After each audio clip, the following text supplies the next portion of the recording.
Sono partito troppo presto da Napoli. Ecco, veramente un saluto affettuoso a tutti voi e anche un ringraziamento a Fra Massimo che ha voluto qui la mia presenza per condividere la mia esperienza, ecco, il mio servizio che continuo a svolgere, ecco, come frate minore a nome della mia fraternità provinciale ma a nome dell'ordine.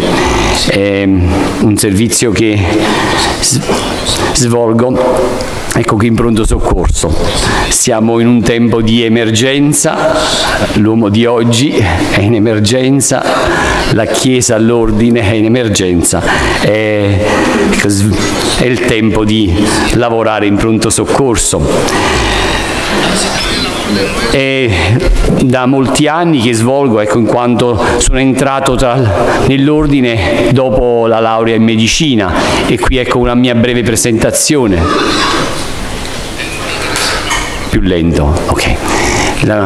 Io sono Fra Agostino e sono entrato a fare il discernimento vocazionale quando ero negli ultimi anni di medicina, con una scelta che ho fatto con passione, con convinzione e a cui, ecco, mi sono dedicato veramente con grande sacrificio. Ma a un certo momento, ecco, che poi il Signore è entrato inaspettatamente nella mia vita. Ecco, ho conosciuto i frati prima ad Assisi, poi ho contattato i frati di Napoli e quando sentivo che il Signore mi chiamava ad essere frate minore, volevo abbandonare definitivamente la medicina. Ecco, per me era importante, ecco, essere frate minore, abbandonare la medicina.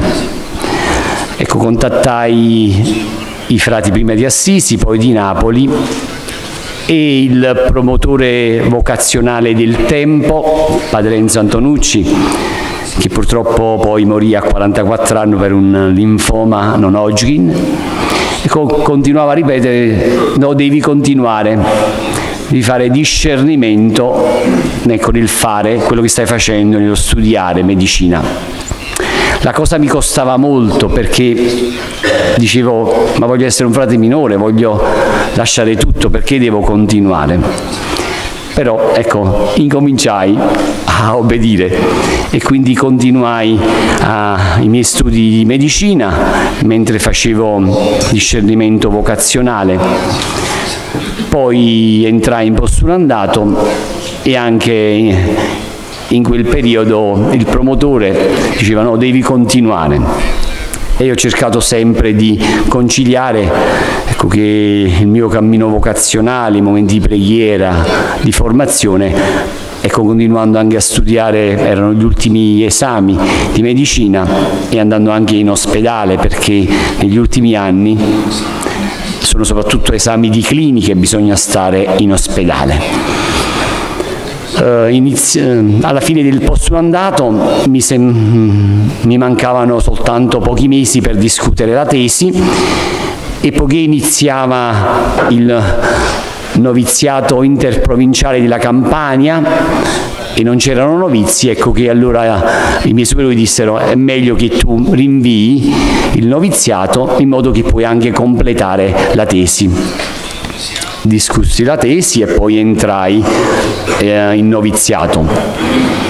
Dopo il noviziato ho iniziato la teologia e contemporaneamente ho fatto l'esame di Stato per iscrivermi all'albo dei medici e ho iniziato a studiare teologia, perché per me questa era la priorità, quella di, ecco, che formarmi come frate minore anche dal punto di vista teologico.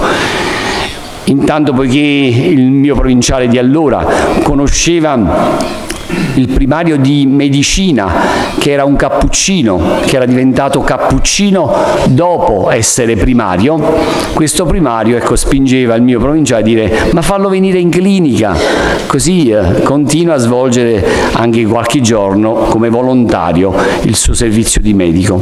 Per cui, ecco, negli anni di post noviziato, ecco, vivevo in una casa di post noviziato, andavo ai corsi di teologia, e nei giorni in cui non andavo a teologia perché alcuni esami erano stati convalidati e andavo in reparto.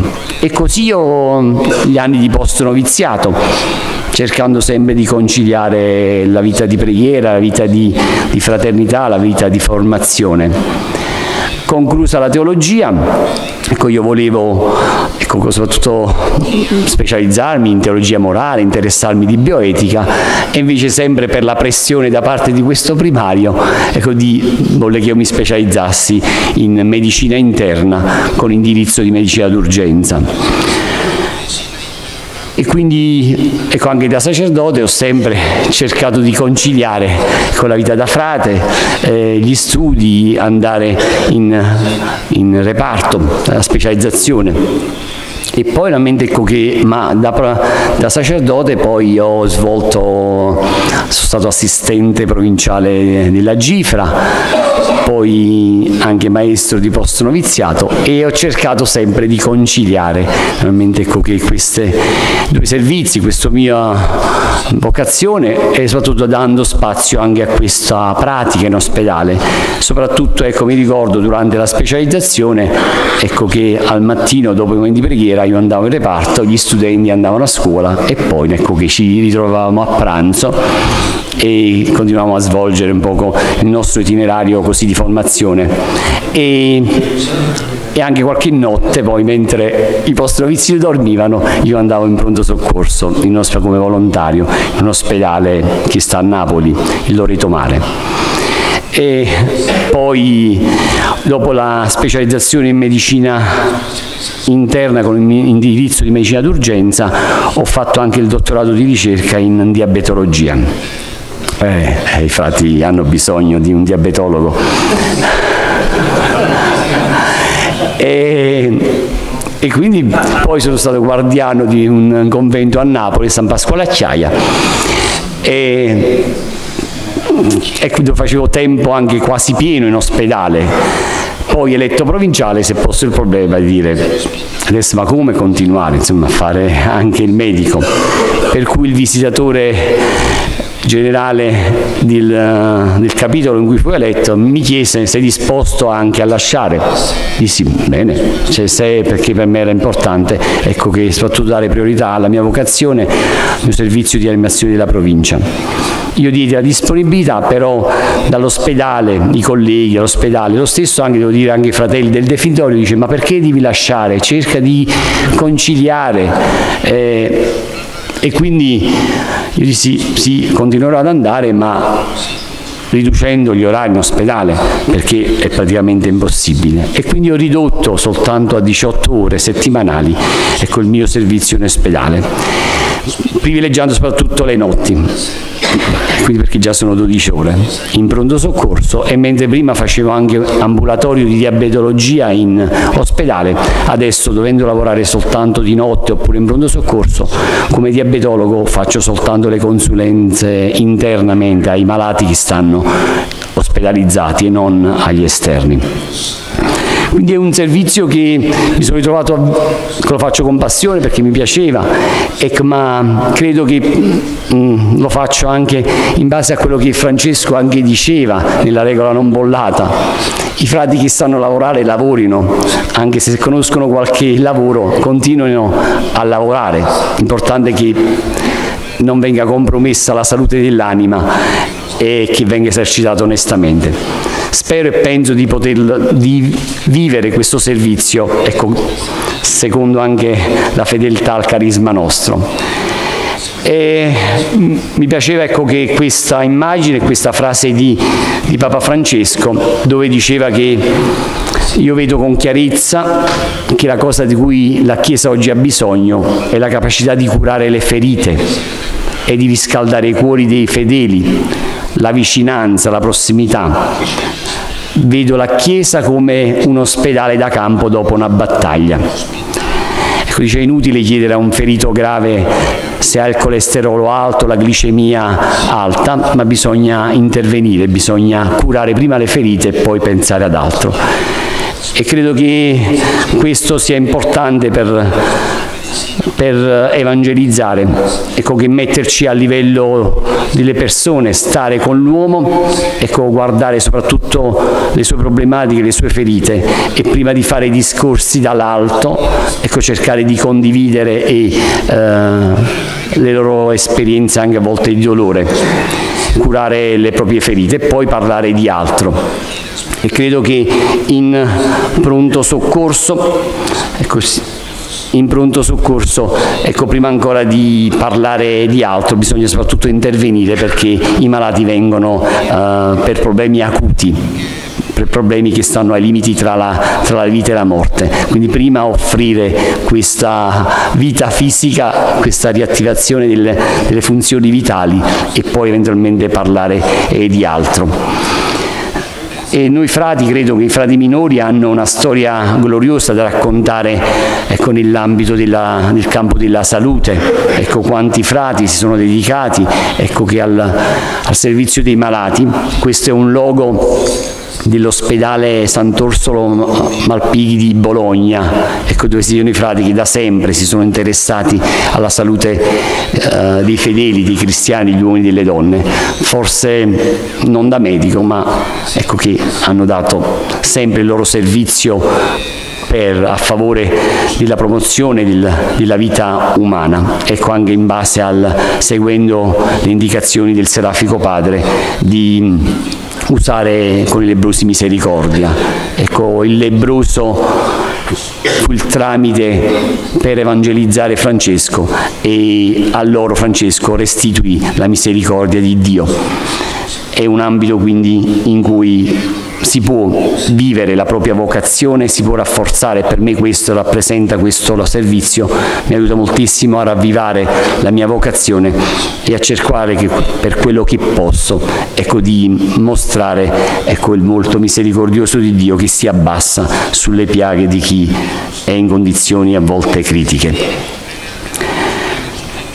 E questo è l'ospedale dove lavora, è il pronto soccorso del Fate Bene Fratelli di Napoli, una città particolarmente, ecco, viva, è al centro dove, ecco, arriva questo il Fate Bene Fratelli, tenuta religiosi del Fate Bene Fratelli, ma io sono, tra virgolette, un dipendente, quindi non sono né amministratore né proprietario, sono soltanto un semplice dipendente, e questo mi aiuta moltissimo a condividere con tutto il personale medico e paramedico la stessa situazione, a volte anche le stesse difficoltà. E in pronto soccorso di un ospedale di Napoli è viva la frequenza soprattutto di ambulanze che portano di tutto di più, e questo mi aiuta molto a essere preparato ad accogliere qualunque situazione, ad affrontare qualunque situazione, perché non sai quell'ambulanza che cosa ti porta, insomma. E quindi questo mi aiuta anche dal punto di vista anche umano, ecco, essere sempre pronte alle novità di Dio, qualunque essa sia, anche con i frati, insomma, ecco, di essere sempre pronto ad accogliere qualunque situazione. E quindi queste sono le immagini del pronto soccorso. Poi realmente, ecco, che il pronto soccorso, forse questo non è proprio quella che indica la realtà, perché i pronti soccorso sono molto più affollati e tanta gente arriva con i loro problemi. Anche questa è una forma di povertà, ecco, perché il malato che arriva, che ha bisogno, ecco, è un povero per me, ecco, dove può essere ricco, potente, ma al pronto soccorso sono tutti uguali, un po' come la livella di Totò. Chi conosce la livella di Totò? La poesia a livella di Totò, lui parlava della morte, ma la malattia è come una livella, siamo tutti allo stesso livello. Ecco, in pronto soccorso o il ricco, il povero, o l'uomo, la donna, il giovane, il bambino, ecco, vive una situazione di drammaticità perché ha bisogno di aiuto, ecco, e quello che ha e quello che è non serve a niente. E quindi è importante anche in quel contesto molto la vicinanza con le persone che prima di ogni altra cosa hanno bisogno di essere accolte, hanno bisogno di avere una persona con cui dialogare, cercare di condividere un po' le loro problemi, le proprie problematiche, e quindi anche l'incontro, il dialogo, il parlare con queste persone che arrivano, che stanno a volte in condizioni anche di grande disagio, difficoltà, e poi concretamente anche giungere ad operare, intervenire, cercare anche di curare, fare il proprio servizio. E qua le persone si fidano e si affidano al medico, ma in questa fase loro non sanno che io sono un frate. Poi soltanto in un secondo momento condivido la mia esperienza. Per cui ecco, arrivano i malati di tutto di più, vengono portati nei vari padiglioni, abbiamo il pronto soccorso e poi bisogna operare e bisogna esercitare la propria professione medica, il proprio servizio, cercando anche di mettere la persona a proprio agio, ecco, cercare di garantire quello che è veramente la salute fisica. E anche collaborando con gli altri miei colleghi con cui operiamo per il bene dei pazienti. E questo condividere anche con gli infermieri e con i medici, questo aiuta molto me a mettermi al loro livello, ma questo crea tra me e loro un profondo legame. Vedo che il rapporto tra me e questi medici e infermieri è completamente diverso dal loro rapporto con il cappellano, che è sempre un nostro frate, padre Giacinto. Il rapporto che questi medici e infermieri hanno con il cappellano è completamente diverso con me, perché con me condividiamo le stesse problematiche, anche forse trascorriamo molto tempo insieme, ecco che diventa molto più facile per queste persone poi condividere anche le loro difficoltà, i loro problemi e a volte anche situazioni familiari. E poi anche queste persone, ecco che poi ho celebrato tanti matrimoni, tanti battesimi di questi infermieri, di questi medici, ma soprattutto ecco che loro mi aiutano molto non soltanto a vivere la mia vocazione, la mia professione, perché loro mi vedono un medico e quindi io devo garantire, devo offrire la qualità professionale, ma desidero e vogliono vedermi come un frate medico, quindi che esercita la sua professione e il suo servizio come frate, e questo mette me con un senso di grande responsabilità, perché loro guardano me come medico e quindi io devo essere all'altezza professionale di un medico, ma come un frate. E quindi questo sprona moltissimo me a sempre cercare di contenermi, cercare di mantenere quelli che sono veramente gli elementi fondamentali della nostra vita di uomini e di frati. E poi l'altra cosa è che anche con loro, anche questi sono pazienti che poi fanno le terapie e con cui poi bisogna anche condividere questi momenti non facili. Dicevo che loro mi aiutano anche a vedere dalla loro ottica, ecco, l'uomo dalla loro ottica, il religioso e noi frati. Ecco, attraverso di loro io riesco a vedere come loro guardano noi, i frati, la Chiesa, e che idea loro, e quali sono le loro aspettative, le loro attese. E tante volte anche la loro lettura, ecco, mi aiuta molto a mettere in discussione anche a volte le nostre vedute. Molti frati, suore, parenti di frati, ecco, vengono in ospedale. Ecco, loro mi aiutano anche a saper poi vedere, saper leggere, ecco, tante volte anche le situazioni personali di frati, di suore, tante volte loro danno l'immagine, che cosa loro leggono in quel frate, in quella suora. Ecco, questo mi aiuta molto, insomma, a guardare la nostra vita e il nostro essere frati dal loro punto di vista e anche che cosa loro si attendono. Poi ovviamente collaborare anche con i medici, perché ecco che condividere quello che sono anche le problematiche, cercare insieme le soluzioni, guardare insieme i referti, cercare di ragionare per arrivare a una diagnosi, per individuare insieme una terapia. E poi veramente l'occasione anche per tante volte per gli infermieri, con gli infermieri di condividere le loro situazioni. Per loro diventa naturale, dopo che hai lavorato e anche tante volte in tante situazioni difficili, poi fermarsi, parlare e anche parlare delle loro difficoltà anche personali, insomma, e si instaura un rapporto profondo con ciascuno di loro e anche con i medici.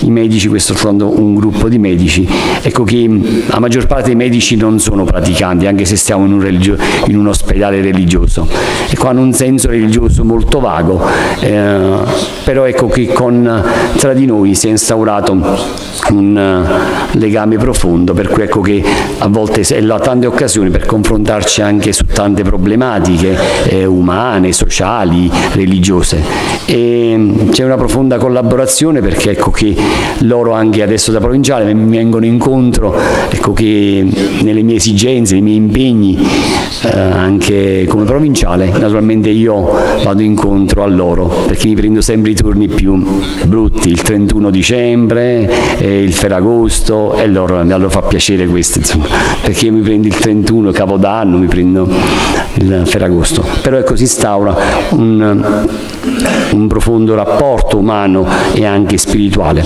Credo che questo servizio mi ha aiutato e mi aiuta molto a vivere la mia vocazione, ecco, da stare con loro, con la gente, mettermi al loro livello, di questi uomini, queste donne che non sono i poveri classici, ma che certamente hanno tante povertà, sia il malato, perché si trova in una condizione di finitudine, di limite, di malattia, e anche con i medici e gli infermieri che hanno tanti altri tipi di povertà.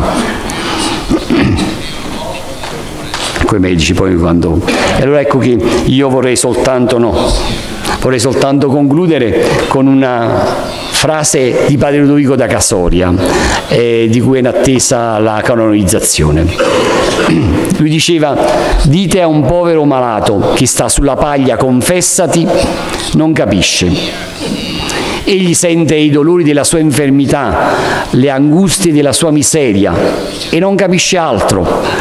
Ma se voi lo levate dalla paglia e lo mettete sopra un buon letto con lenzuola pulite, gli mutate la camicia sudicia e gli date una tazza di brodo, una minestra, un pezzo di carne, egli si solleva e si sente di rivivere. Dopo gli parlate di Dio, di Gesù Cristo, e gli dite: ti vuoi confessare? Quegli piange, si confessa e benedice Dio. Credo che è la stessa cosa quando ecco che il malato viene in pronto soccorso. È inutile parlare di Gesù Cristo, ecco, in quel momento ha bisogno di essere aiutato a vivere, ecco, perché può venire dalla semplice colica renale, ma può venire in una grave crisi respiratoria, oppure un infarto, un ictus, e tu la prima cosa, ecco, oltre il conforto umano, spirituale, devi garantirgli la vita. Poi dopo che lo hai stabilizzato, ecco, allora puoi anche parlargli di Gesù Cristo. E credo che questo possa essere un'indicazione per vivere, ecco, che una evangelizzazione con nuovo spirito, metterci a livello dell'uomo, ecco, abbassarci al loro livello, condividere le loro sofferenze, le loro povertà, e soltanto dopo puoi parlare di Gesù Cristo. Grazie.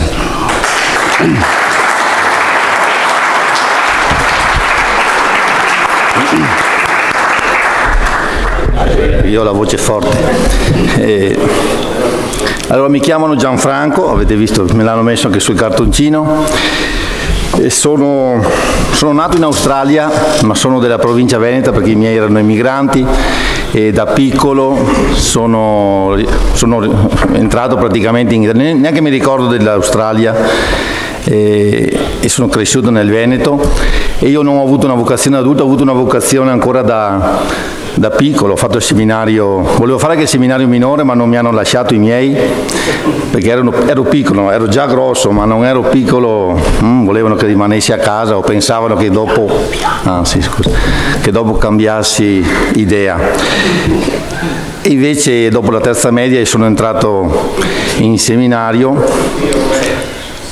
e dicono tutti che volevo fare il missionario perché ho uno zio proprio in Guinea, dove lavoro adesso, in Guinea Bissau, Ma io invece ero attratto da un questuante che veniva a raccogliere l'uva, il grano, quando c'era il raccolto, e vedevo sempre questo frate, non so come facesse a sapere il giorno che noi facevamo la vendemmia, il giorno che noi raccoglievamo il grano, appariva là prima con la sua ape, poi ha cambiato con un camioncino, questo frate faceva la questua. Io ero attratto da questa vita così, non so se libera, forse non studia, a me non piaceva tanto studiare, e quindi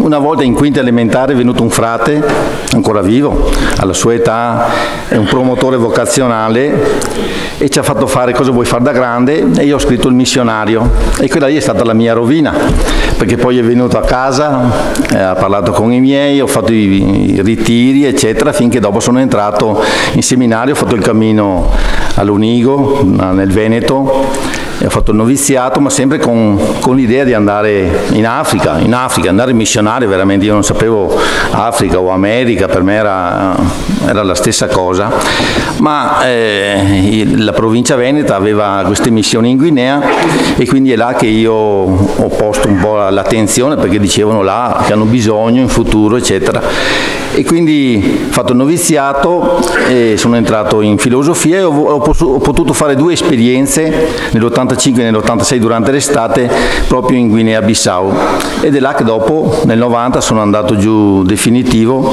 per lavorare in Guinea. Ho messo una icona con una immagine, e il Signore mi condusse tra i lebbrosi. Io non sapevo che la Guinea ha un lebbrosario, aveva un lebbrosario e ha un lebbrosario. Aspetta che io la metto in animazione, come si fa qua.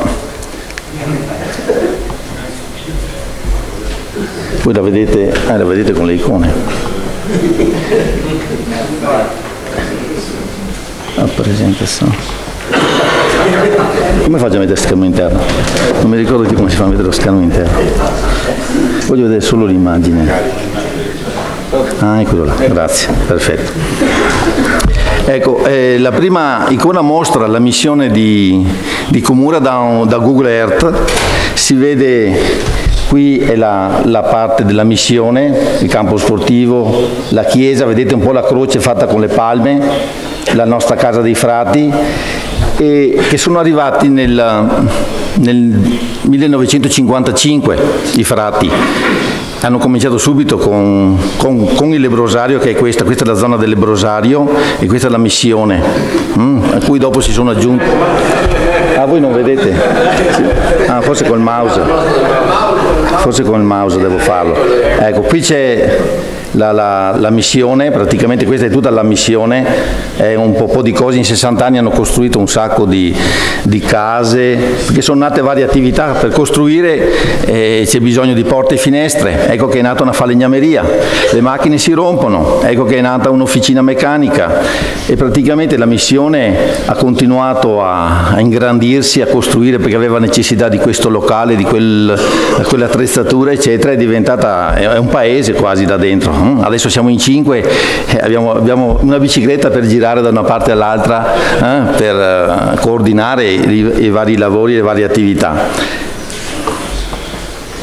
La Guinea-Bissau si trova nell'Africa occidentale, non so se tutti conoscono, si trova sotto il Senegal. Quando parli del Senegal tutti conoscono il Senegal, la Guinea-Bissau non è molto conosciuta. Ecco, questi sono i primi 3 frati che sono arrivati nel 1955. Quei 2 frati che vedete qua con la barba lunga erano in Cina. Avevamo un centinaio di frati a quel tempo, la provincia veneta in Cina, e sono stati cacciati da Mao e hanno aperto non so quante missioni in Centro America, nelle Filippine e in Papua Nuova Guinea. E questi 2 che lavoravano nel lebbrosario di Mosimien, dopo alcuni anni, nel 1955, sono arrivati in Guinea-Bissau. Hanno trovato queste capanne, erano stati chiamati dal prefetto apostolico. A quel tempo c'era un prefetto apostolico, non so se a Dakar o a Capoverde, e hanno consegnato a loro praticamente il servizio, il lavoro da fare per questi lebbrosi. erano ste pagliotte, ste 17 o 19, qui ho scritto 18, io avevo in mente un numero dispari. E queste capanne che poi un po' alla volta i frati si sono presi, specialmente il Settimio, che poi è diventato vescovo nel 77, il primo vescovo della Guinea-Bissau, e si è preso a cuore e ha cominciato a costruire questi padiglioni che adesso vedrete. Ecco, qui è un bronzo che è stato messo davanti all'ospedale l'anno scorso a ricordo come figura. È morto nel 1999. Ecco, qui si vede un po' meglio la missione, vedete la chiesa con davanti la croce che si vede da Google, sono delle palme, delle noci di cocco veramente, sono noci di cocco, la nostra casa, la casa dei frati, la falegnameria, l'officina meccanica, qui c'è la casa originale che poi abbiamo dato negli anni 70, l'hanno data alle suore, e questa è la maternità, c'è la maternità, l'asilo, questa è la parte scolastica, adesso ci sono delle scuole, abbiamo un frate che si dedica al servizio della scuola, dall'asilo alle elementari, le medie e anche le superiori, abbiamo 1500 alunni, 750 la mattina e 750 al pomeriggio. Questo è l'ospedale, il lebbrosario, così chiamato, la gente entra, il primo padiglione numero 9. Numero 9, questo è il laboratorio, che è un po' la parte centrale perché tu entri e dal laboratorio si sa che tu hai qualche malattia. A quel tempo là era la lebbra, adesso più che lebbrosi ci sono ammalati di AIDS e di tubercolosi, e quella è la nuova lebbra che c'è in Guinea-Bissau. Questi sono i 3 padiglioni, 2 padiglioni davanti e uno dietro. In futuro c'è l'idea di fare un 4º padiglione corrispettivo da questa parte. E i vari servizi, dalla sartoria, abbiamo delle sarte che fanno i pigiami, mettono le lenzuola eccetera per l'ospedale, la cucina, la farmacia, insomma ci sono tutti i servizi dentro in un piccolo ospedaletto, insomma.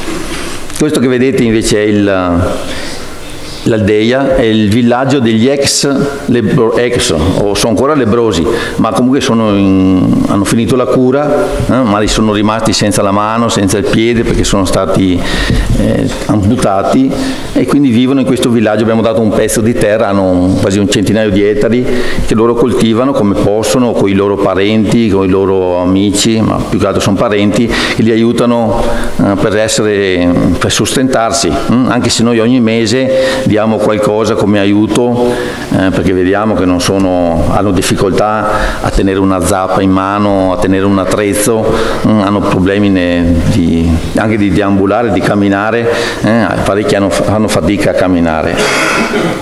La chiesa è stata costruita negli anni 60 dal Settimio, che poi è diventato vescovo, è stata inaugurata nel 65. Ecco, qui vediamo i vari padiglioni che sono stati sempre nei vari anni migliorati. L'ultimo lavoro è stata la struttura del tetto, sono stati cambiati quelle fibre di cemento che non sono più a norma. Ecco, qui è vista da davanti, sono i 2 padiglioni e dietro c'è il 3º padiglione. Vedete, questo è il padiglione dell'AIDS adesso, questo è il padiglione, lo chiamiamo il padiglione della lebbra, anche se metà è occupato dalla sala operatoria, e dopo parliamo della sala operatoria. Sono una settantina praticamente i posti letto che usiamo normalmente, sono 70 posti letto, ma man che si libera un letto o perché muore o perché ritorna a casa, c'è subito un sostituto. La segreteria, anche questa è rimasta un po' piccolina per il lavoro che svolge, perché con il lavoro che adesso facciamo dell'AIDS e della tubercolosi abbiamo parecchie carte che si aggiungono nelle varie cartelle di ogni ammalato, anche se il mio lavoro è quello di cercare di mettere nel computer, e nel computer si riesce a ridurre lo spazio, ma ci vuole anche il cartaceo. Ecco, vedete i vari servizi dove lavano, ci sono delle macchine industriali per lavare le biancheria. La farmacia, lo stesso, adesso sta diventando piccola perché i farmaci non sono più solo i farmaci della lebbra, ma ci sono anche i farmaci che riguardano i retrovirali per i tubercolosi e i medicine proprio per l'AIDS e le medicine per la tubercolosi, e sono specifiche, sono 12 mi sembra i retrovirali che usiamo o che usano in varie dosi differenti. Qui è una foto della festa, sapete che ogni anno si celebra la giornata mondiale della lebbra, l'ultima domenica di gennaio. E questa è la foto del 2010, ma ci sono anche delle foto di quest'anno e ogni anno c'è un'affluenza grandissima, è una festa un po' francescana, diciamo, perché siamo noi a gestire, e ci sono delle parrocchie vicine che addirittura fanno un pellegrinaggio a piedi, che vengono per la messa delle 10 e rimangono anche il pomeriggio. Ecco qua vedete l'intrattenimento che fanno per questi lebbrosi con canti, balli, danze fino alla sera, finché c'è la luce del sole. Ecco, vedete un momento qua dell'offertorio durante la messa. Quest'anno è venuto proprio il vescovo Camnate, in Abissinia, è venuto lui a celebrare la messa. Ecco, vedete i lebbrosi, il vescovo lo vedete qui il vescovo nostro, e vedete la maggior parte dei lebbrosi è di religione tradizionale africana o musulmana, non sono molti i cristiani. Come vengono in chiesa ogni domenica, c'è il pulmino che passa a prenderli, va a prenderli nel villaggio e li porta nella chiesa grande per partecipare alla celebrazione. Ecco, vedete qui il vescovo mentre inaugura il nuovo ricordo di quando è morto nel 99. Ecco, la festa a mezzogiorno sono invitati tutti i lebbrosi. Questo era il salone, un tempo in cui i lebbrosi facevano, c'erano 70 lebbrosi, quindi ogni mattina si mettevano col loro secchio per rendere la pelle più malleabile, per poter metterci le creme, eccetera. Sapete, la lebbra perde la sensibilità nel nervo periferico. E quindi si secca, basta un niente per farsi un taglio, per fare una piaga, ed è difficile curarsi. È come quando uno ha il diabete, che sembra piaga del diabete, non riesce mai a curare. Lo stesso è come la pelle che hanno i lebbrosi. Vedete la difficoltà a tenere in mano il cucchiaio. Ecco, è sempre la festa al momento del pomeriggio, l'intrattenimento che fanno.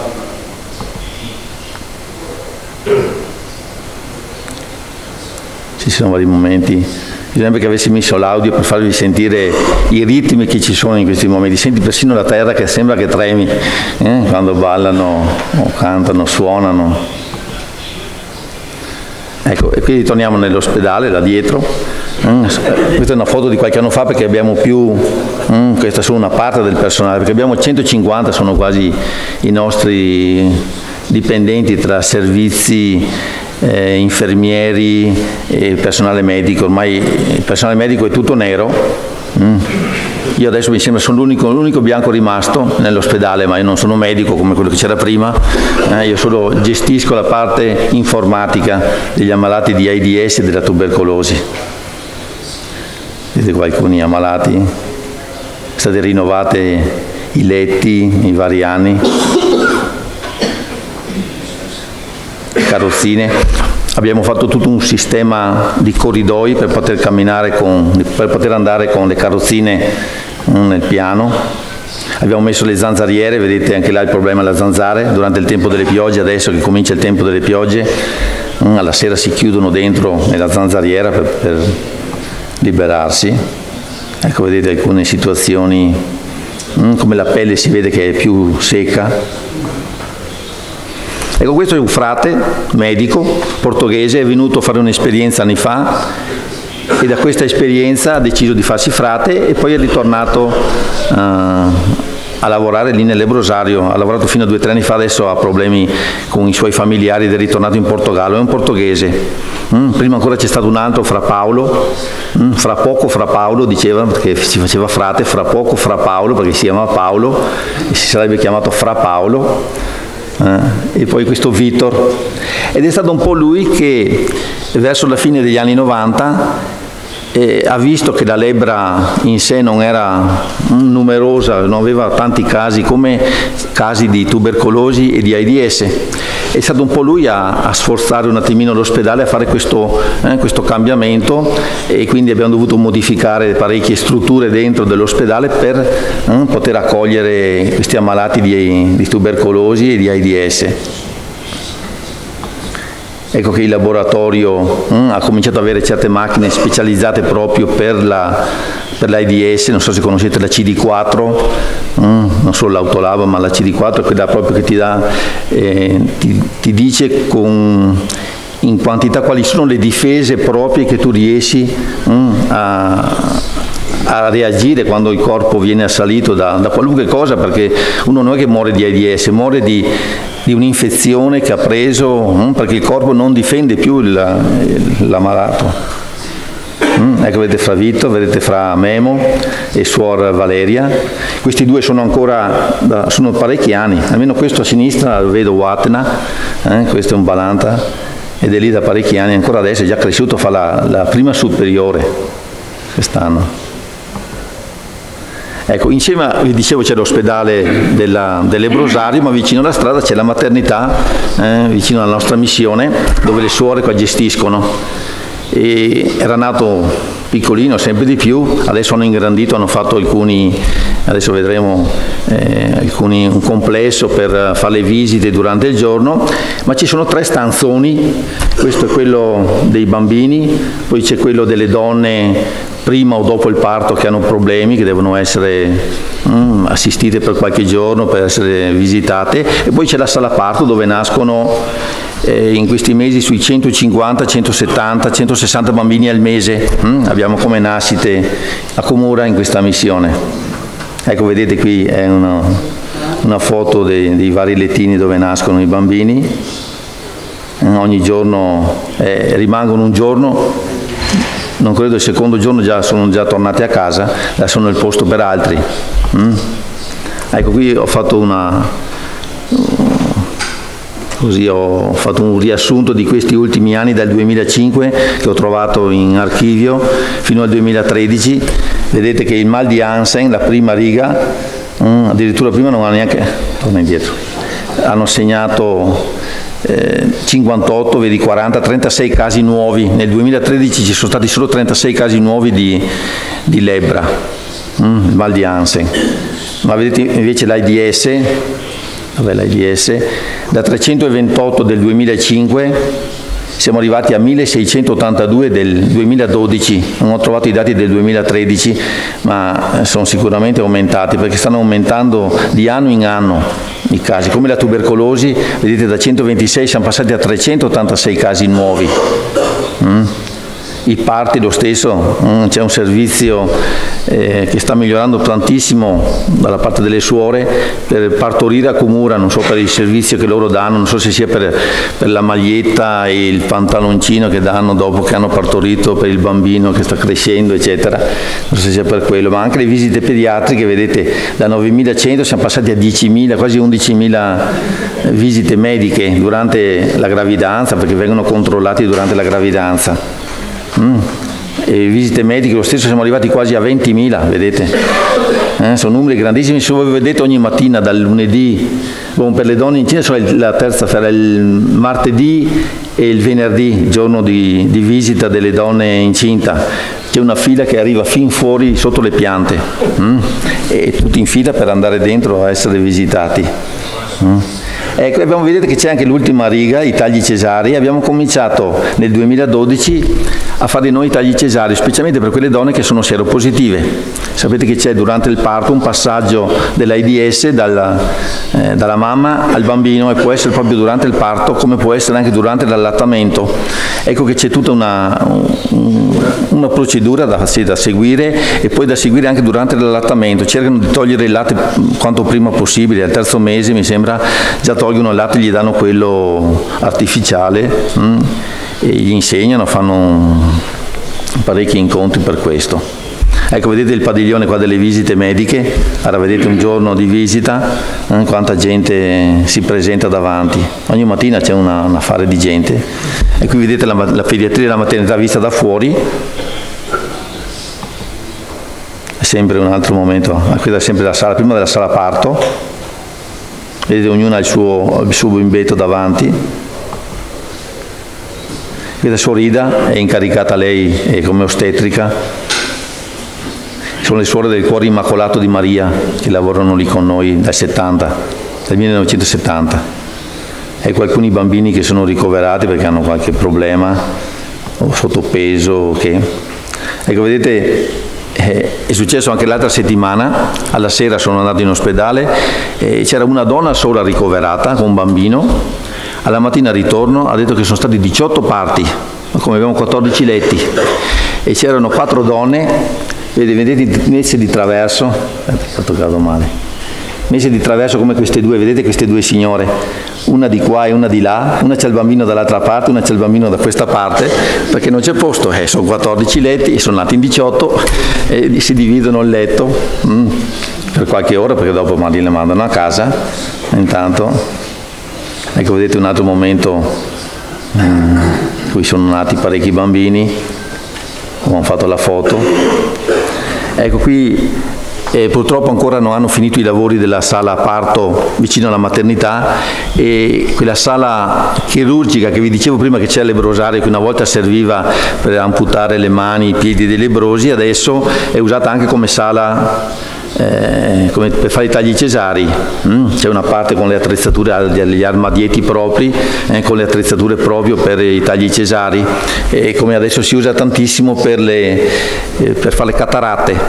Ci sono degli amici medici di quel frate che vi ho fatto conoscere prima, Fra Vittor, che vengono da parecchi anni, 1 o 2 volte all'anno, a fare 15-20 giorni, e noi prepariamo, abbiamo già una lista, ne ho già più di 100 adesso già iscritti per la prossima volta a ottobre, quando ritorneranno, per fare le visite, e poi fanno anche le operazioni delle cataratte, e vengono portati con l'autoambulanza per fare. Ecco, questa è un'equipa medica spagnola, una ONG, Mugliere Mai, e sono venuti a insegnarci a fare i tagli cesari ai nostri dottori. Questa è la prima equipa, il primo gruppo che è venuto, che ci ha insegnato. Ecco, vedete, questa è dentro la sala operatoria, vedete, gli fanno la puntura sulla colonna vertebrale dietro, la pendurale. E questa è un'altra equipa che è venuta sempre di spagnoli. Questo è il nostro medico Dura, è il nostro medico che adesso è lui che fa i tagli cesari. Ecco, questa è una foto storica, perché è la prima volta che noi abbiamo fatto i tagli cesari senza l'aiuto degli spagnoli o delle spagnole, perché la maggior parte sono venute delle donne spagnole, non solo Miguel. Ecco qua, vedete la nostra equipa infermieri e medici. Ecco le nostre attrezzature che abbiamo per fare anestesia. Qui abbiamo la macchina che fa il protossido di azoto. L'anno scorso abbiamo installato alcuni strumenti propri. Sì. Ecco, vedete qui il signore, un portoghese, che è venuto a montarci queste attrezzature particolari. Questa è un'altra macchina che abbiamo comprato l'anno scorso. Vi ho detto che stiamo mettendo più macchine possibili proprio per renderci migliori nel settore. È un ecografo che usano nella parte per le donne incinte. Questa è i raggi X per la tubercolosi, facciamo specialmente toraci per vedere quando hanno problemi. Questa è un'altra macchina che abbiamo comprato quest'anno, è la Genexpert, una famosa macchina, la chiamano la macchina del caffè, perché sembra la macchina del caffè quando tu metti dentro la cialda e viene fuori con l'acqua calda il caffè.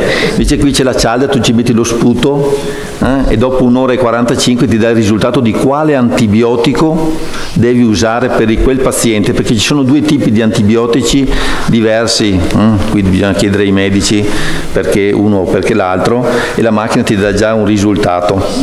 Costa 16.000 euro questa macchina, l'abbiamo adesso installata da pochi mesi, i nostri 2 infermieri. E qui sono dei volontari che sono venuti ad aiutarci per coprire i tetti, abbiamo sostituito, vi dicevo prima, le fibre di cemento, abbiamo messo le lamiere, di volontari coordinati dal nostro centro di Monselice. L'anno scorso i miei amici, io sono radioamatore e ho conosciuto questa gente che ha studiato con me quando ho fatto l'esame ancora negli anni 80 e sono venuti a installare i pannelli. Adesso abbiamo messo la corrente anche di notte, almeno una luce a LED in ospedale, quando cambiano i flebo, questi ammalati terminali di AIDS, prima mettevano la pila in bocca, ho visto come facevano, mettevano la pila in bocca e finché cambiavano l'ago con la pila per illuminare, adesso c'è una luce. Ecco, vedete altri medici che sono venuti, ostetrici, insieme a quei radioamatori, si sono trovati insieme al gruppo. Suor Patrizia, oggi, quella suora che vedete, oggi è a Betlemme, mi sembra che oggi è a Betlemme il Papa. Ah, era ieri, e quindi deve aver visto il Papa. Devo chiedere per email se... Ecco, altri medici che sono venuti in altre equipe col dottor Furtado, sempre portoghesi. Questo medico Furtado è lui il chef di questo gruppo. E la dottora Alice è una pediatra, questa trascorre parecchi mesi durante l'anno. Sì. Ecco i medici dell'oftalmologia, il dottor Luis è a capo di questa equipa, il dottor Luis di Guimarães in Portogallo. Vedete Fra Vittor, la dottora Alice ancora, un'altra italiana, questa è psichiatra, una psichiatra. Ci sono tanti casi di epilessia e lei sta facendo uno studio su questi ammalati. Ecco sempre i medici dell'oftalmologia. Questa è una visita del 2008 della Moratti, chi conosce. La visita del Papa nell'anno 90, è venuto il Papa, ha fatto la giornata mondiale dei lebbrosi proprio da Cumura, lì vedi qui siamo davanti all'ospedale. Il governo italiano che ci ha offerto del riso. Ecco, il mio lavoro è con, sto scrivendo tutti questi ammalati di AIDS, di tubercolosi che seguiamo a casa, perché abbiamo solo 70 posti letto e siamo più di 10.000 che seguiamo a casa, ma non tutti, saranno 2.000 che vengono a prendersi i retrovirali e la tubercolosi ne ho 1.530, sono arrivato la settimana scorsa. Giovedì ho fatto l'ultima distribuzione, giovedì mattina ero seduto là ancora. Ecco qui, vedi la cosa. Comunque è sempre la distribuzione, diamo un po' di riso perché siano obbligati a prendersi le medicine, i retrovirali o le pastiglie, e noi diamo un po' di riso, un po' di pappa, un po' di olio, qui vedete olio, per cucinare. Questa invece è la mensa del lebbrosario, i vari piatti. La raccolta del caju è un frutto che abbiamo 400 ettari della missione che ci servono per sovvenzionare l'ospedale. Questo è un frutto un po' della Guinea-Bissau. Ecco, io ho finito così.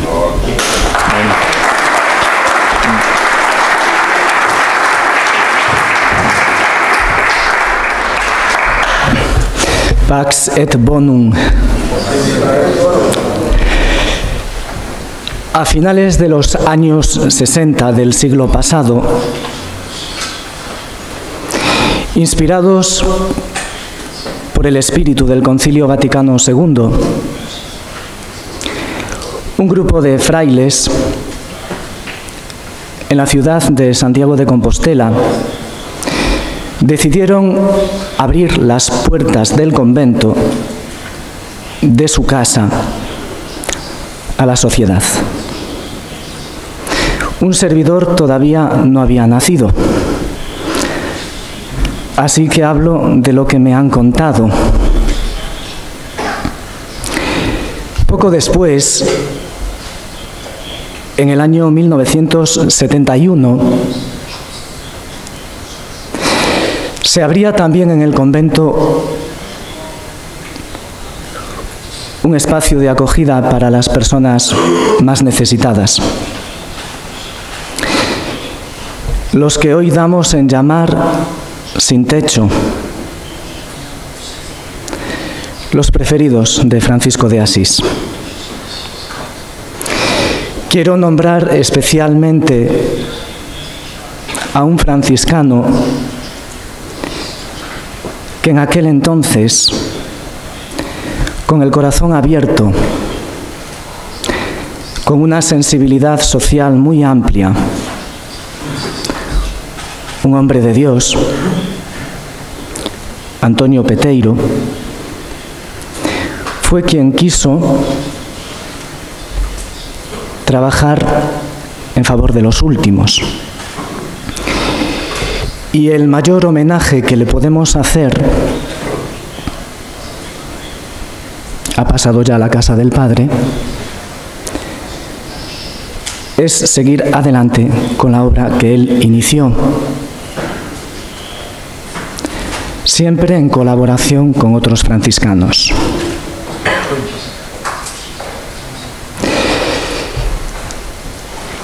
Hacia el año 1990, un joven universitario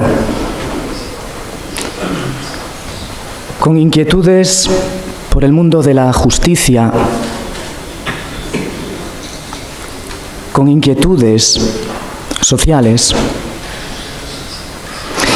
quiso conocer la realidad de la miseria en su ciudad. Hizo un acercamiento a las personas que estaban en la calle y quiso saber en dónde se refugiaban. ¿Sabéis en dónde se refugiaban? En la casa de los franciscanos. Y aquel joven que se dejaba llevar por ideales de justicia tuvo allí un primer contacto con el mundo franciscano. Tendemos a hablar mucho, pero la auténtica predicación son las obras. Como decía nuestro hermano Antonio, el de Padua y de Lisboa, que callen las palabras, que hablen las obras. Aquel joven universitario era un servidor. Y estoy convencido que, de manera casi inconsciente, el ver que allí había unos religiosos acogiendo en su propia casa a quienes la sociedad rechaza, influyó de tal manera que vi que el camino franciscano podía colmar de plenitud esos ideales. 43 años de historia, 43 años de acogida. No importan los números, importan las personas. En el año 2009, cuando la crisis económica se acentúa más, que a mi modo de ver es una crisis de valores humanos, los franciscanos en Santiago decidimos dar un paso más adelante. Nos estábamos encontrando con nuevos rostros de la pobreza. Ya no solamente los sin techo, nuestros preferidos, sino que había gente de nuestro entorno, vecinos nuestros, que lo estaban pasando muy mal por cuestiones económicas. Por eso, en el año 2009, decidimos hacer una obra de reforma para que el Centro Cultural, Social, hoy diríamos ya San Juan 23, pudiera llegar a acoger estas nuevas formas de pobreza, formas de injusticia, de discriminación. Hoy ofrecemos un servicio muy amplio. Funciona los 365 días del año, o 366 cuando es bisiestro, día y noche. La puerta de San Francisco, en la ciudad de Santiago de Compostela, está abierta para los más necesitados. Ofrecemos un servicio muy amplio a nivel asistencial. Cama, ducha, alimentos, ropa. Asistencia en todos los sentidos. Porque una parte muy importante de este proyecto es la colaboración de la sociedad. Hemos tejido una red de solidaridad en la ciudad. No todo se resuelve con dinero. Y a veces los gestos, o con frecuencia los gestos, son mucho más importantes. De tal manera que hay muchos profesionales de distintos ámbitos que colaboran altruistamente con nosotros. Y este está siendo un foro de encuentro con la sociedad. Hay gente que no viene habitualmente a la iglesia, pero sin embargo en este campo de acción social colaboran gratuitamente con nosotros. Existe un servicio médico, existe un servicio de odontología, dentistas, servicio de asesoramiento laboral. El paro, el desempleo es un problema muy serio en nuestro entorno.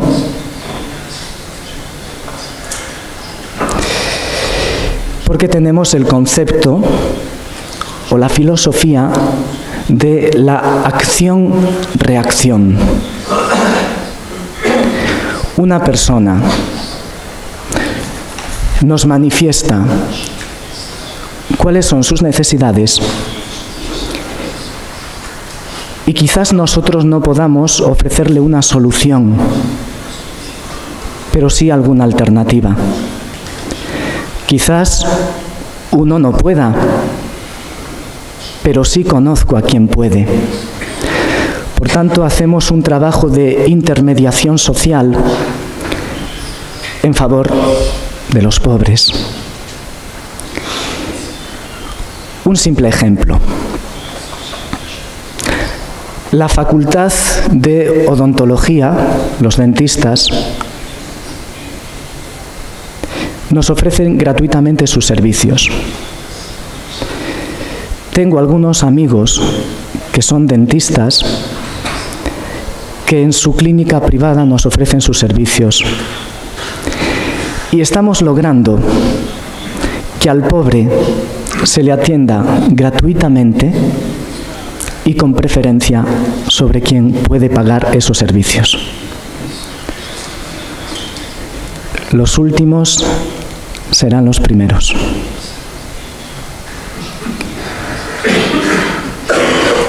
Siempre digo que si los frailes no somos pobres,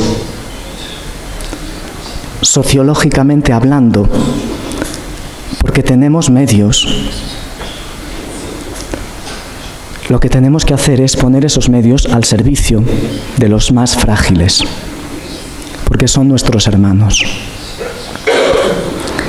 Siempre digo que si no somos pobres, porque tenemos medios, hagamos que nuestra vida, nuestros medios y nuestras esperanzas estén al servicio de los pobres. Desde el año 2009 hemos querido dar un paso más. Ya no solamente es una labor asistencial, es necesario, debemos compartir el pan, pero queríamos cuidar mucho la dignidad de las personas. Acoger a cada persona. El mundo de los sin techo es un mundo muy complicado, porque no hay una única pobreza. La falta de medios. Hay otras muchas pobrezas. Las adicciones, el alcoholismo, las drogas, enfermedades físicas y mentales. Los sin techos son pobres, muy pobres, porque además tienen que sufrir en su dignidad el rechazo de la sociedad. Esta mañana, viniendo para aquí, pensaba que soy un privilegiado. Hay varias casas en Roma que me acogen. He podido coger un billete de tren para venir aquí. Si me invitáis a comer, me quedo a comer. Pero hay millones de personas que no pueden decir lo mismo. Y visitando algunos de los grandes monumentos de Roma, ha llegado un instante en el cual mi mente estaba como saturada de tantas formas bellas. Pero también me he fijado que en Roma, Caput Mundi, la capital del catolicismo, en las calles hay muchos desheredados. ¿Dónde debemos de estar los franciscanos? ¿Con quién? ¿Junto a quién? En este año tan especial para nosotros, en el que celebramos los 800 años de la tradición de la peregrinación de Francesco a Santiago, Dei Fioretti, las florecillas, capítulo 4, ha sido declarado por las autoridades civiles como un año de especial importancia, en realidad con una finalidad turística, que venga más gente y que traiga mucho dinero, que también es un pan debajo del brazo para tanta gente que allí en donde vivo necesita trabajar. Los medios de comunicación se han hecho eco. Varios periodistas en diversas ocasiones me han preguntado cómo vivimos los frailes este centenario. Mi respuesta espontánea es, como siempre, en el día a día, con sus luchas y sus afanes, con sus esperanzas y frustraciones, con el compromiso diario con los preferidos de Francisco. Recientemente hemos hecho una obra de restauración del espacio de acogida de las personas necesitadas. Algún día, cuando pase este año, estoy convencido que lo recordaremos como el año en el cual hemos vuelto a arreglar la casa de los hermanos de Francesco. A mi modo de ver, este es el mejor homenaje que le podemos hacer al santo del amor, al santo de la paz. El próximo verano, meses de julio y agosto, cumpliremos 10 años de acogida también de peregrinos y peregrinas que vienen realizando el Camino de Santiago. Es una experiencia de diálogo con el mundo, de ecumenismo, de diálogo interreligioso, de diálogo también con el mundo de la increencia. Y todo se hace posible en la casa de San Francisco. Todas las noches ofrecemos a los peregrinos lo mejor que podemos ofrecer, nuestra experiencia de Dios, a través de lo que damos en llamar la oración por la paz.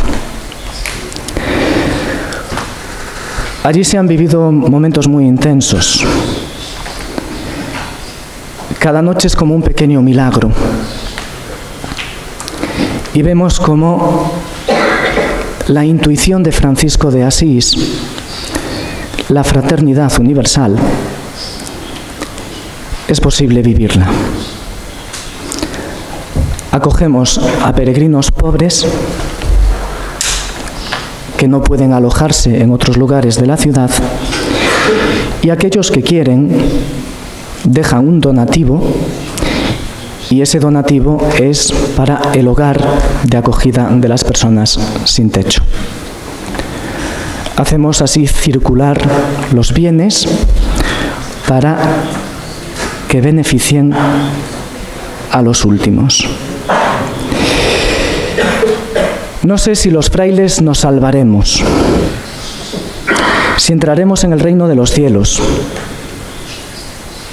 Por santos, al menos es mi caso, tengo la certeza de que no voy a entrar en el reino de los cielos. Pero cada vez que me voy para cama, cada noche, recuerdo que en esa misma noche hay muchas personas desheredadas que duermen al abrigo de la casa de los franciscanos. Y me viene al pensamiento una cita evangélica. Tuve hambre, tuve sed, no tenía en dónde quedarme. Ya sabéis cómo continúa la cita.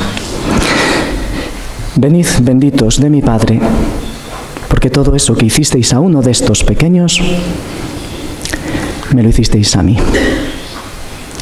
Concluyo con el canto de los peregrinos en la época medieval. Ultreia et suseia. Ánimo, adelante y siempre hacia arriba. Amén. Gracias.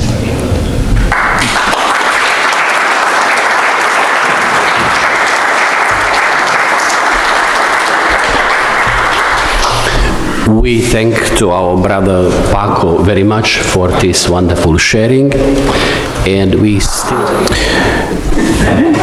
Paz y bien. Vengo de la región más violenta del mundo. Esto es un dato de los organismos internacionales, tanto de derechos humanos como financieros. Ahorita les voy a dar algunos datos. Vengo del país, México, más desigual de todo el planeta, donde durante varios años ha existido el hombre más rico del mundo, Carlos Slim, pero para que él exista debe de haber en nuestro país 60 millones de pobres. Es un territorio, todo el país, muy violento ahora, por una guerra que el gobierno federal declaró a los cárteles de la droga. Hay más de 200.000 personas desplazadas, miles ahora de huérfanos y viudas por los más de 80.000 muertos que ya llevamos en el país.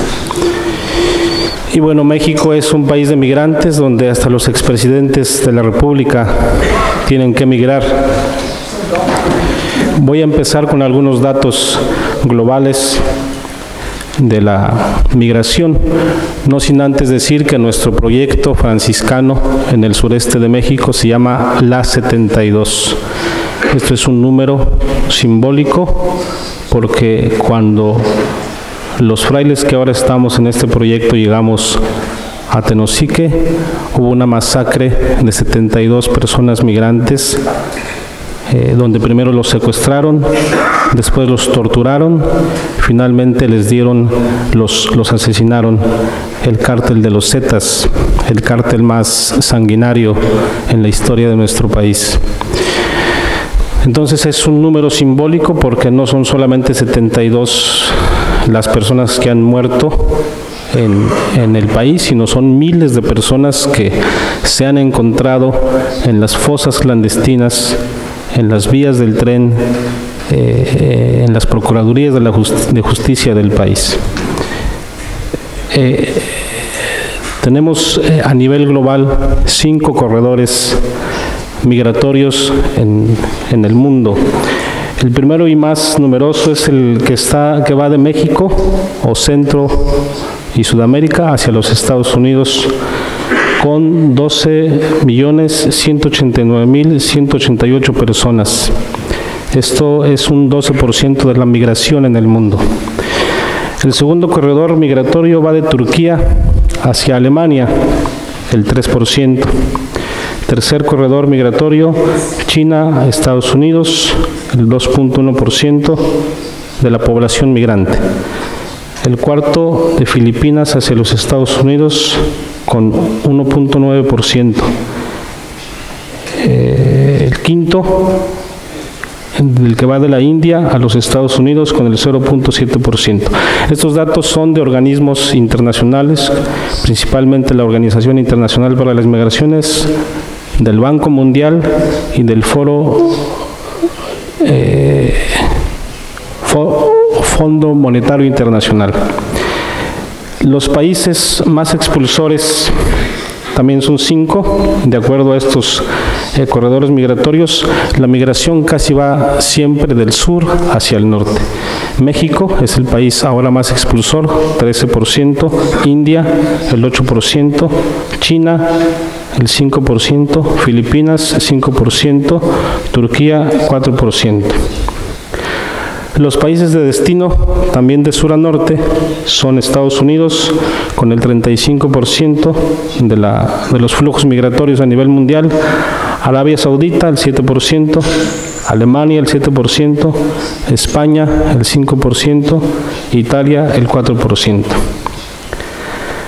Las personas migrantes en el mundo son 232 aproximadas, son números aproximados, 232 millones de personas moviéndose por diferentes motivos en esto que llamamos la migración.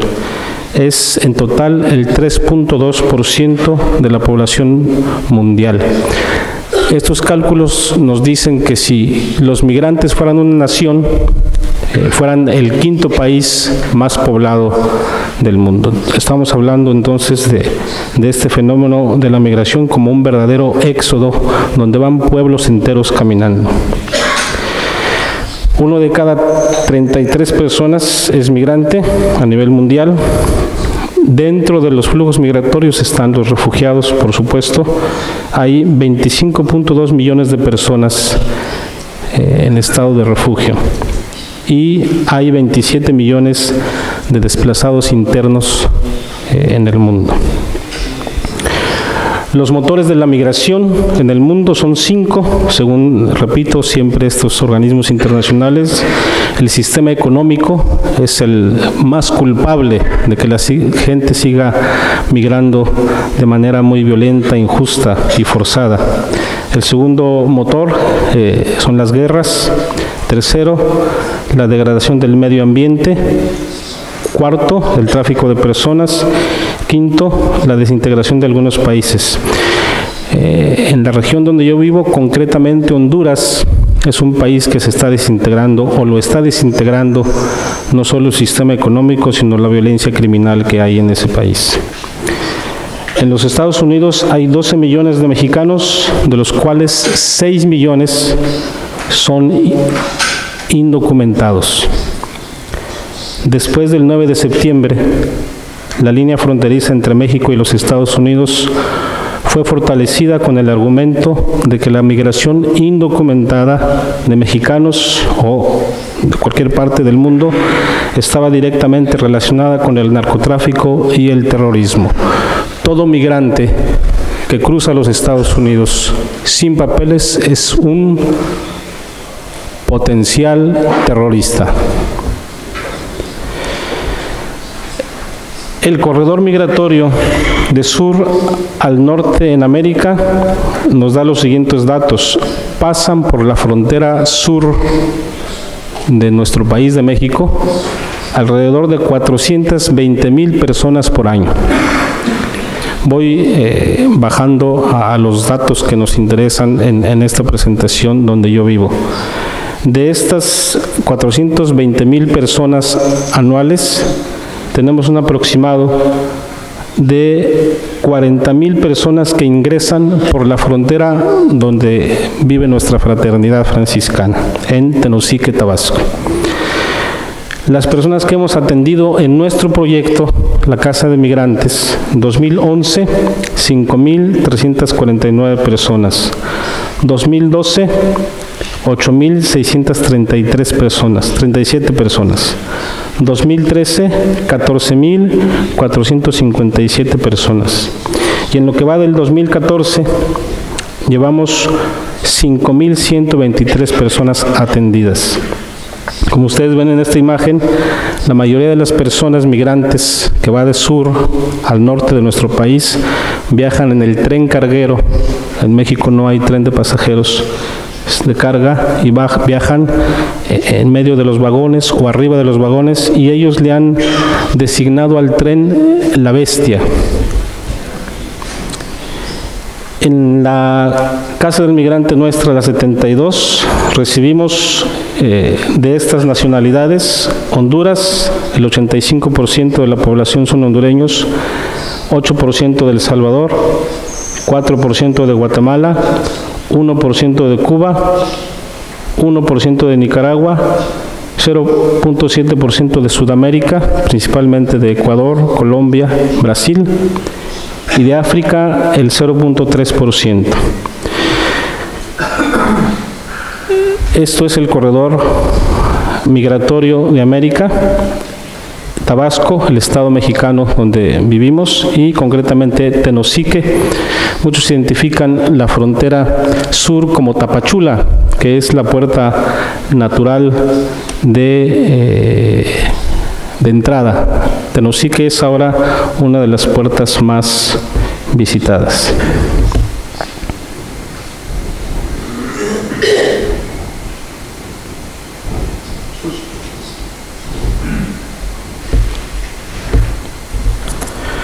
Voy a leer un texto que, si gustan, se los puedo también pasar, concretamente de lo que hacemos en Tenosique, Tabasco, la Fraternidad Franciscana.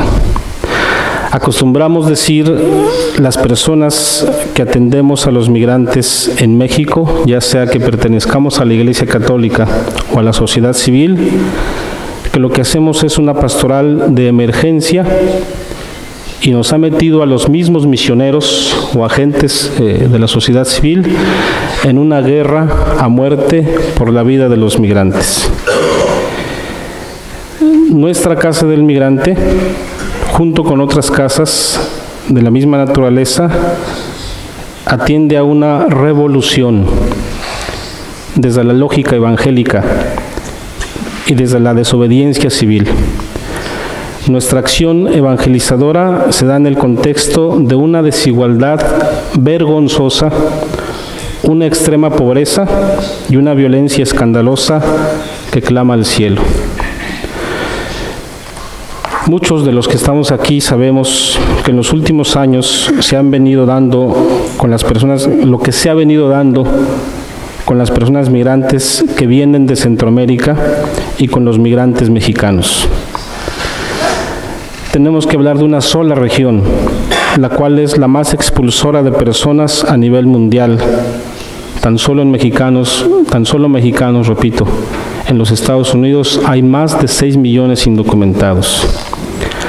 La región de México, Centroamérica, el Caribe, es un verdadero escenario de muerte, de dolor y sufrimiento para los que salen de sus lugares de origen, obligados por el sistema que nos permea.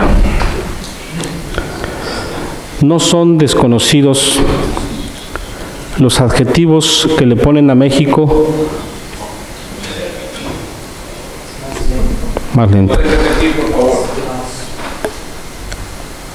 La región es un verdadero escenario de muerte, de dolor y sufrimiento para las personas que salen de sus lugares de origen por el sistema que nos permea. No son desconocidos los adjetivos que le ponen a México cuando se habla de la población migrante. Cementerio de migrantes. México, donde hoy se padece un holocausto migrante. Algunas cifras para entender mejor nuestras afirmaciones son las siguientes. En México hay 24 homicidios por cada 100,000 habitantes. En Guatemala hay 40 homicidios por cada 100,000 habitantes. En El Salvador hay 72 homicidios por cada 100,000 habitantes. En Honduras hay 87 homicidios por cada 100,000 habitantes, por encima de los países que están en verdadera guerra declarada. Hoy Honduras es el país más violento del mundo y lo demuestran los homicidios que hay a diario por cada tanto de habitantes. Los ingresos promedio mensual en cada país son los siguientes. México, $667. Es decir, la gente vive con esto. Guatemala, $250. El Salvador, $271. Honduras, $234. En Estados Unidos, $3,558. Es una región muy desigual. En la frontera sur de México, cuando algunas personas y organizaciones comenzaron a recibir migrantes centroamericanos para darles de comer, albergarlos en sus iglesias o casas, no sabían que estaban violando la ley de población en México. Era un delito no solamente cruzar la frontera, sino ayudar a la persona migrante. Hoy hay una ley de migración en nuestro país donde ya no es un delito cruzar la frontera, tampoco ayudarlos, pero es una ley muy reciente del año 2011. Nuestra Casa del Migrante en Tenosique, proyecto evangélico de los hermanos menores en el sureste de México. Con todo lo anterior que he dicho, como retablo de nuestra reflexión, quisiera decir lo que es hoy la Casa del Migrante en Tenosique, Tabasco. Que con toda la lucidez y la intención evangélica hemos querido llamar la 72 Hogar Refugio para Personas Migrantes, pues es un lugar de memoria donde continuamente recibimos a las víctimas migrantes de esta tragedia contra los pobres, que en el municipio de San Fernando, Tamaulipas, llegó al clímax, al terror, cuando el crimen organizado masacró a 72 personas centro- y sudamericanas.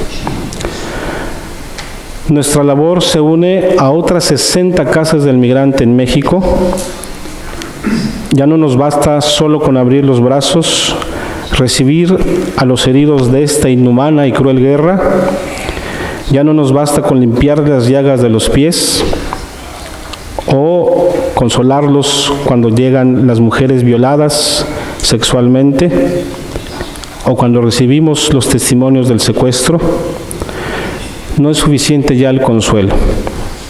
Decirles que te vaya bien, que Dios te bendiga. Hemos asumido la defensa de sus derechos humanos, de su dignidad y la proclama de que su historia la tenemos que transformar.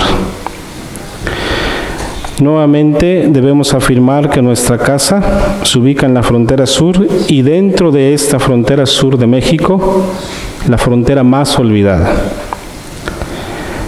Es así que la 72 se encuentra en un territorio lleno de violencia tomado por este cártel de los Zetas, que repito, es el cártel más sanguinario en la historia de nuestro país. La 72 es el primer oasis de atención a los expulsados de sus países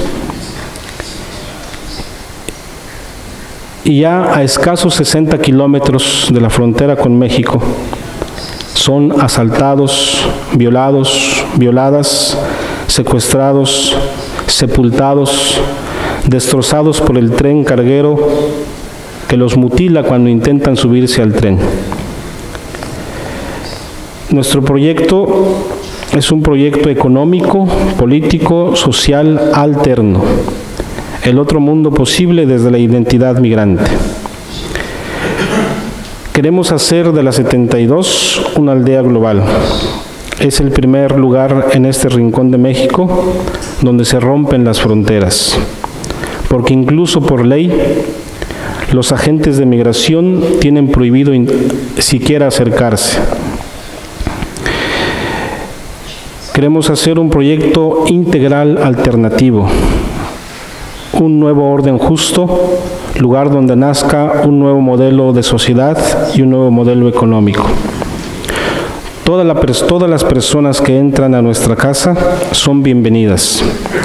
Lo primero que satisfacemos es su hambre, su sed, sus ganas de descansar.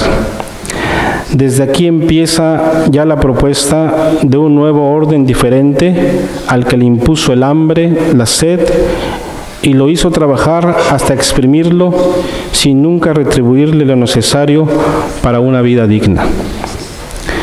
Desde el primer contacto, cuando compartimos el pan y escuchamos sus dolorosas historias, estamos apostando por un proyecto que humanice.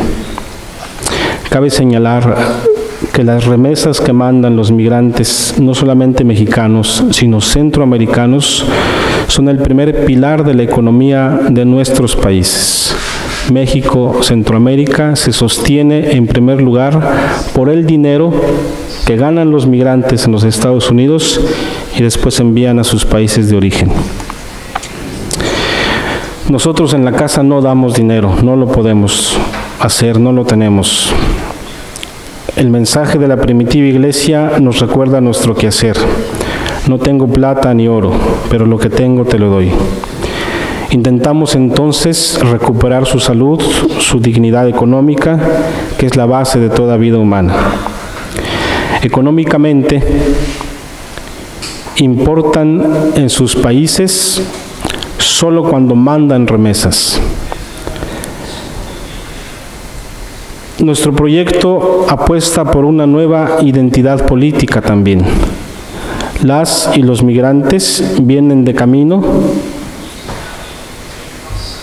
y nuestra casa del migrante es una parte del camino. Saliendo de nuestra casa, el camino los volverá indigentes, limosneros.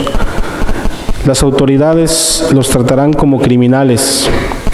La sociedad mexicana los tachará de mugrosos extranjeros.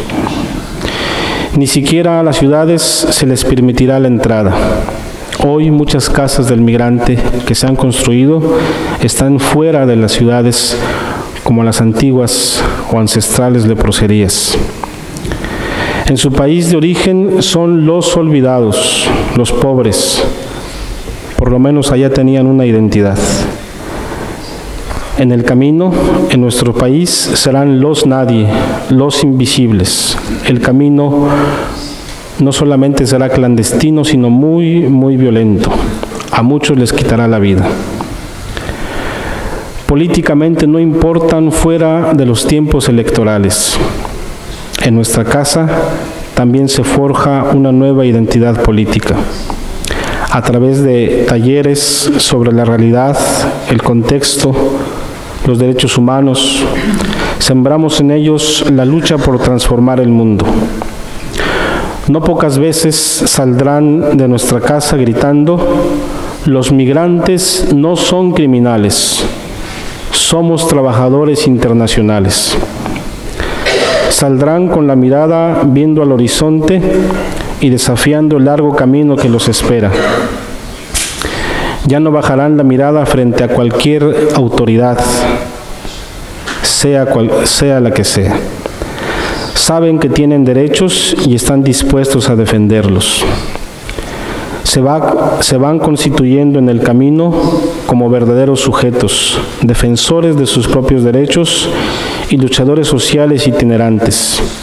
Incluso aquellos que deciden quedarse en la frontera olvidada del sur de México o en cualquier parte del país saben que tienen el derecho de gestionar su regularización migratoria.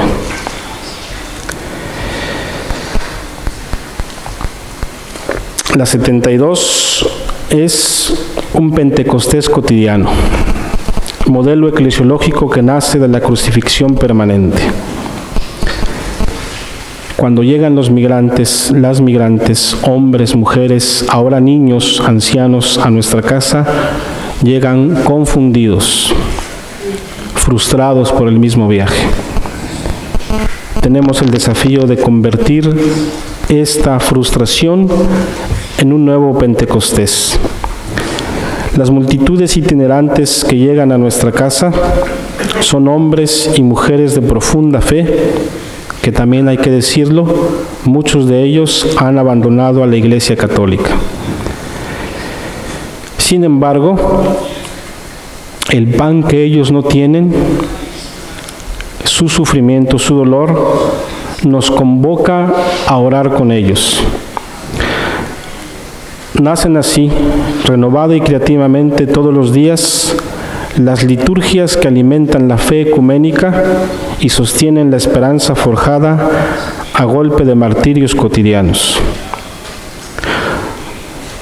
Con la llegada cotidiana de las y los hermanos centro y sudamericanos se reúnen culturas, credos, ideologías, etcétera, que convertirán nuestra casa en un verdadero Pentecostés, donde el Espíritu se revelará de diversas maneras, unificando todos los sueños de este pueblo en permanente éxodo. La fe será nuevamente una, los cohesionará para nutrirse solidariamente en el camino y soportar el martirio que les espera. Y repito, el martirio son asaltos, violaciones, humillaciones, secuestros, mutilaciones por el tren carguero. No somos dueños de la fe de las y los migrantes, solamente somos gente que escucha y acompaña y que comparte la fe en Jesús. El Señor me condujo entre ellos y ellas e hicimos misericordia. La 72, espacio y tiempo privilegiado para reinventar el carisma franciscano. Este es nuestro tiempo, es nuestro kairos y la oportunidad de hacer el reino franciscanamente. La Casa del Migrante de los Hermanos Franciscanos del Sureste de México no es un proyecto aislado, es de la Iglesia y de la sociedad civil organizada. Estamos frente a un problema estructural que abarca toda una grande extensión. Estamos frente a un problema global. Somos un grito más que clama al cielo. Somos un paso más en la búsqueda del bien y de la paz. Somos un hombro que junto a otros hombros Queremos hacer de esta tierra un paraíso.